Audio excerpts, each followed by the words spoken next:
พี่น้องๆเขาใครฝันเฮี้ยงในก็มาแล้วขนาดนาเวทีอันเป็นเคียบเช้า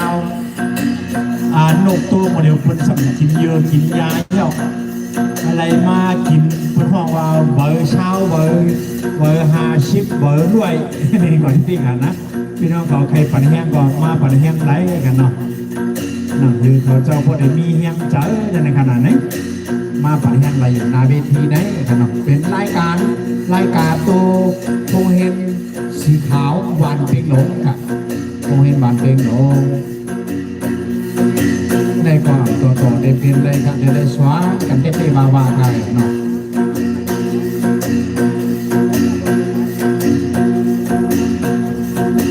เป็นลูกหลานจะมีเจ้าน้องเขาลูกป้าหน้าเขาพี่ใหญ่พี่นางเขามีน้ำใจเขากันเนาะอยู่ห้วยเป่งหลงกันนะนี่พี่ใหญ่เขาเรียกมาเว้ยเป็นมาชาซัวพี่นางเขาทั้งพี่ใหญ่เขาทั้งนาเที่ยวในบ่อยิงจุ่มเยอะน้ำค่ะยิงจุ่มเยอะน้ำได้ที่ว่ากันนะเลยมาชาซูอันเป็นตัวเขาพาก่อนเดียวกันท้าเฉยคงเห็นหวานเป่งหลงทานเนี่ยเนาะก็เป็นลูกหลานพี่น้องเขา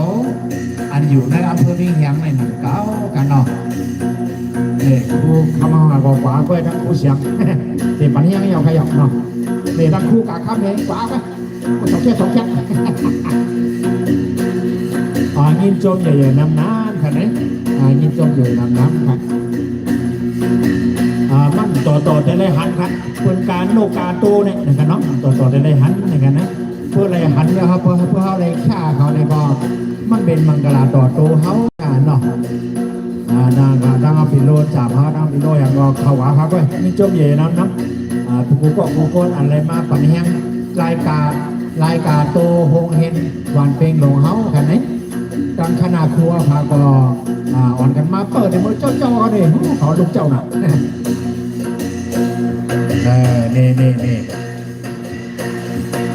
ดังปีโลจามเขาได้แคบเลี้ยงค่ะหันเอาแคบเลี้ยงยินจมอย่าน้ำกันเนาะนั่นคือเขาเจ้าบวชห้องเฮนเขาขาทั้งชุมครัวเขาเฮนเพลงหลงพอได้มีเฮียงเจอในขนาดเนาะพอได้มีเฮียงเจอนั่นแหละพี่น้องเขามาปั่นสู้ในก็จ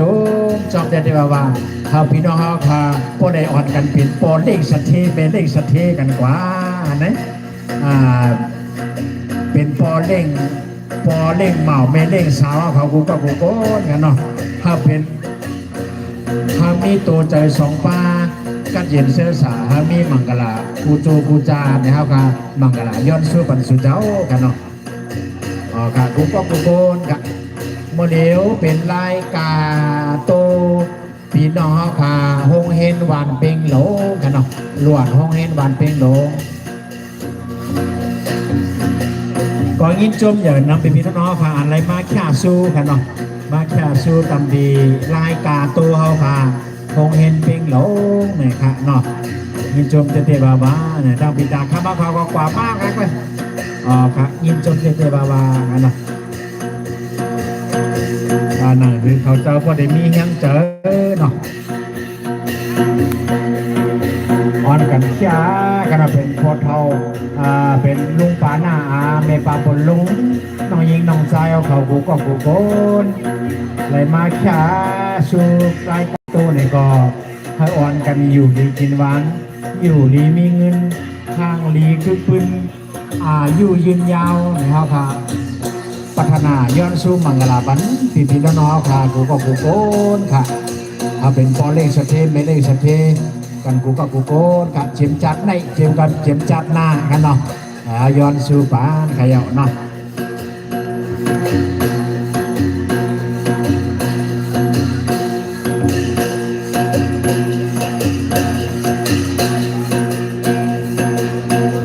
ก็ย้อนขอบคุณหมุนต่างพี่น้องเขากูก็กูโกนทางกำเนิดกันเนาะอะไรมาแค่สู้เพราะสู้นกสู้ตัววันในก็เพราะว่าเมื่อในเช้าในก็คู่ของอุตสาหพิจิตผันด่างเงินกองเขาในก็ดีตัวมาดีเนี่ยก็เลยประกาศก็เลยย้อนสู้กันพี่น้องพากันเนี่ยพออ่อนกันอยู่ดีกินหวานผู้ รวยรวยเฮงเฮงปังปังกันกูก็กูโกนค่ะ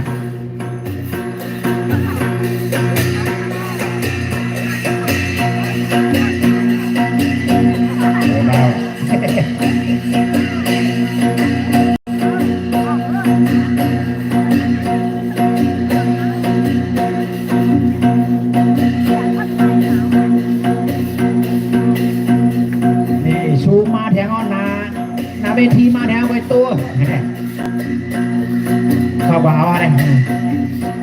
ก็ย้อนสู้พี่น้องๆค่ะเจออะไรมาแค่สู้ก็ขอบคุณมุนตันอย่านั้นนำกันนะเจมพี่น้องๆค่ะน้องยิงน้องใจยายพี่นางลูกปานาหาค่ะกูก็กูโก้ค่ะยินจบอย่าน้ำ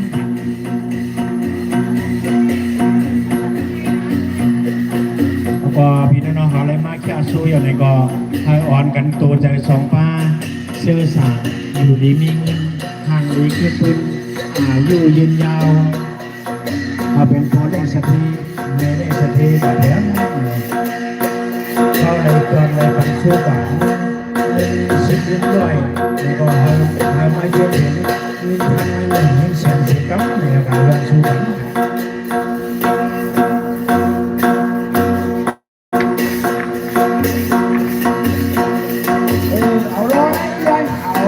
ตัวคงเองค่ะคงเองวันสีขาววันเป็นหลงมันเขียวขาวแล้วก็เรียนจบขณะที่น้องทำก็ตะโกน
เที่ยวไหนเยอะกว่าตัวมือปัญญาค่ะลา